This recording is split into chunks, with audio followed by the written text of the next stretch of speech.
Hoje, 7 de abril, é o Dia Nacional de Combate ao Bullying e à Violência nas Escolas. Esse é um tema bastante delicado porque a brincadeira de alguns pode criar cicatrizes nos outros.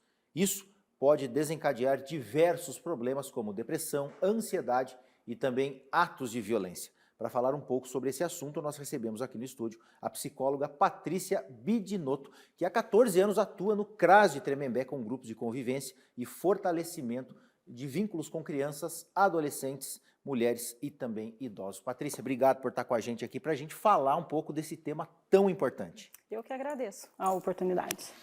Infelizmente, esses atos de violência dentro das escolas, eles têm se tornado comuns, né? A gente viu aí a semana passada, né, quando um adolescente de 13 anos acabou entrando com uma faca dentro de uma unidade de ensino e matou uma professora e feriu outras 4 pessoas.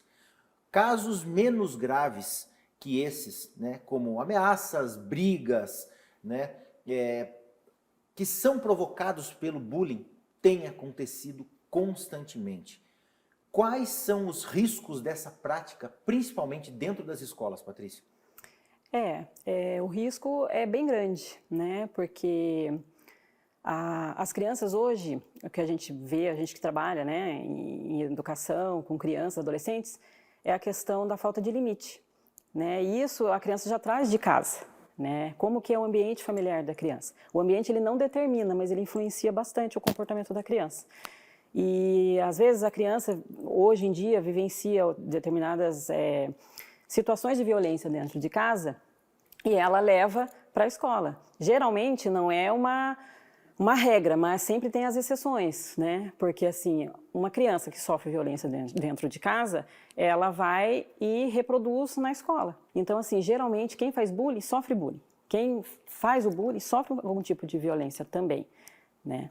Como é que dá para a gente reconhecer esses agressores? Geralmente são aqueles adolescentes um pouco mais opositores, são aqueles jovens ou crianças que brigam muito com os coleguinhas, né? O que é o bullying? O bullying é um conjunto de ações, né? Agressões, ou verbal, ou física, e principalmente a psicológica, né? Para uma determinada pessoa. E geralmente é um grupo, né, que faz o bullying. Tem a cabeça, né, que o bullying é um tipo de perversidade, só que assim, tem os espectadores, que são aqueles que ficam ao redor daquele que faz o bullying, né? Que às vezes está ali nem porque quer fazer o bullying, mas se eu não fizer, é como se fosse uma defesa.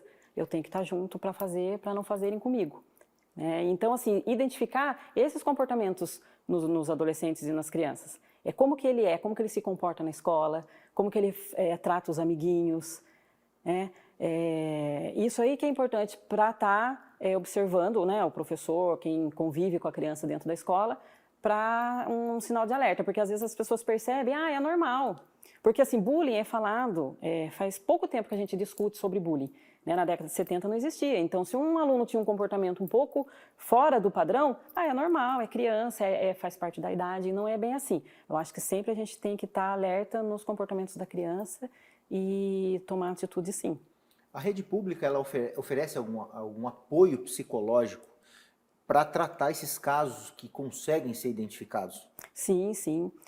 Nós temos uma rede, né, que funciona, que é saúde e social. Então, todos os casos que a gente identifica como bullying, a gente até faz esse trabalho em rede com as escolas e faz um trabalho de orientação para os professores. Se percebe algum comportamento estranho, inadequado, já avisa, né, comunica, faz o encaminhamento ou para um CRAS ou direto para o centro de saúde e a gente faz o acompanhamento psicológico lá dessa criança.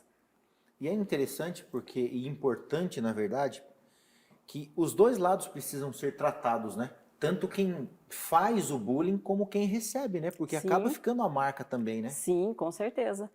Porque quem faz é o que eu falei. Quem faz, ele está também sofrendo algum tipo de violência, né? E às vezes ele extravasa de uma forma errada, que é fazendo a violência com o outro, né? E o bullying ele é péssimo por realmente, né? Ele deixa os danos em quem sofre, né? Pode ser uma depressão, transtornos de comportamento e às vezes em casos extremos que a gente anda vendo, às vezes até acabando em suicídio. Patrícia, a gente começou falando sobre isso e você tocou num assunto, num ponto importante disso.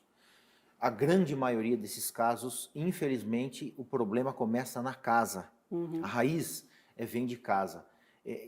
Como é que os pais eles podem ajudar os filhos numa situação dessa? Porque se a formação ela começa de uma forma torta em casa, ela tende a continuar torta na escola.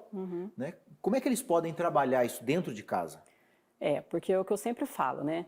Às vezes eu recebo casos com adolescentes com comportamentos inadequados. Ele de repente ficou assim, de repente aconteceu isso. Eu sempre falo para os pais, não é de repente, nunca é de repente, é uma construção. Começa lá atrás, quando é bem pequenininho, criancinha, 2 anos, faz alguma coisa, que bonitinho, mas não é bonitinho. Fez, empurrou um coleguinha, deu risada, colocou um apelido constrangedor. Não é legal. Os pais têm que o quê? Tem que chamar atenção, tem que ver, olha, não é certo, né? Não é legal. É brincadeira para você, mas a partir do momento que constrangiu o outro ficou magoado, ficou incomodado, é bullying. Como é que tem que ser o papel de quem assiste uma situação como essa, de ver um coleguinha praticando bullying? O que ele tem que fazer? Primeiramente é não participar, não apoiar, né?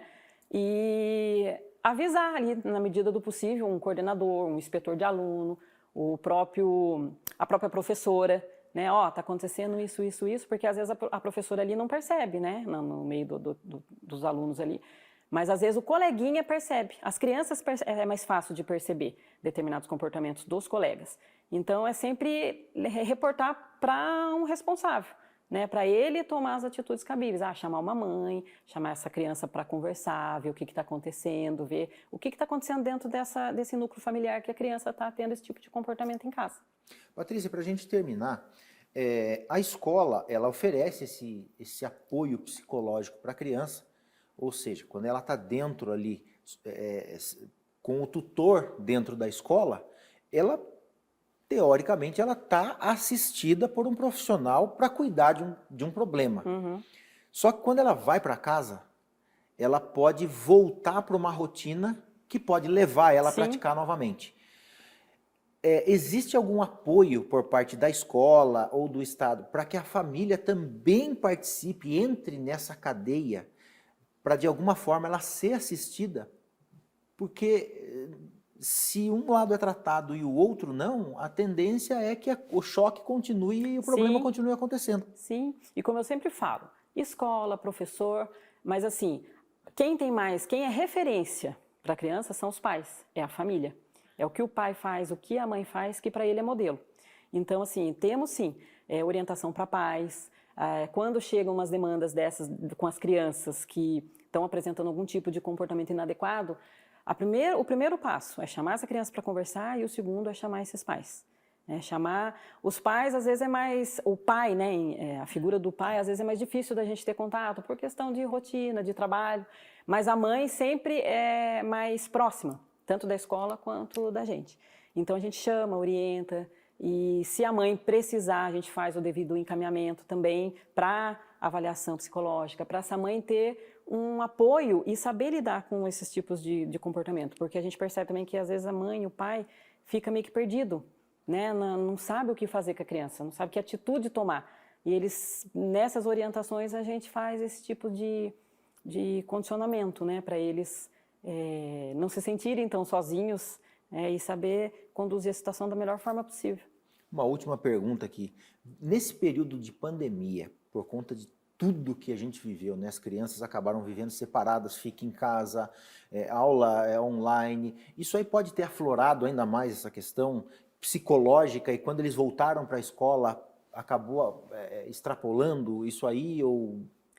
Com certeza, porque a pandemia mexeu com todo mundo, né? Isso de você se afastar das pessoas que você ama, porque a gente não tinha vivenciado isso, né? A população não tinha vivenciado essa situação.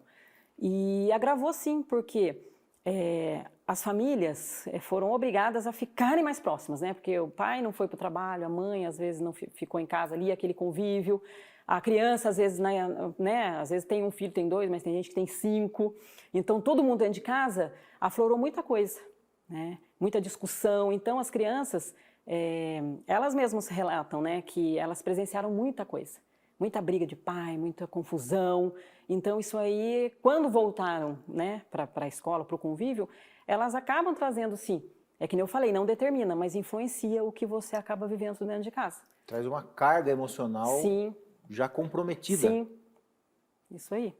Patrícia, queria te agradecer. Esse é um assunto que daria para a gente falar aqui um tempão, porque ele envolve Sim, um muita monte coisa. de coisa, né? Uhum. Mas, de repente, a gente pode marcar uma próxima oportunidade para a Com gente certeza. continuar falando Sim. sobre isso, até porque isso é um assunto que é uma coisa que é importante para todas as pessoas. Isso envolve toda a comunidade, isso é importante até como forma preventiva. Sim, com né? certeza. Obrigado e já fica o convite para uma próxima vez. Eu que agradeço a oportunidade, eu acho que informação, orientação, falar de saúde mental é muito importante nos dias de hoje. Então, né? E eu agradeço a oportunidade, com certeza, vamos combinar sim. A gente que fica muito feliz. Obrigada.